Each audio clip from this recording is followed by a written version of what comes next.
mostly sa mga average na tao na may 9 to 5 job, kontento na sila sa 8 hours nila na trabaho. Yung tipong pag natapos yung 8 hours nila na trabaho, feeling nila tapos na rin yung araw nila. Itong i-share ko sa inyo, ito yung technique na ginagawa ko para makaproduce ako ng content habang may trabaho ako.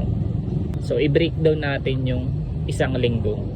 Meron siyang 7 days. Ganito yung ginagawa ko.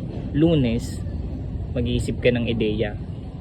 Martes, susulatan mo na yung script sa naisip mong ideya. Wednesday, shoot mo na yung video.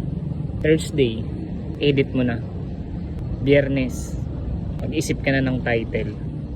Sabado, description, mga hashtag, yan, isipin mo yan. Para linggo, i-upload mo na siya, ready na. Boom, may content ka na.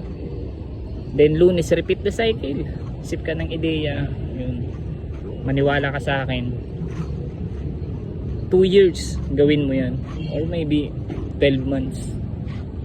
Maniwala ka sa akin, magkakaresulta yan. Pwede ka na mag-resign sa trabaho mo. Thank me later.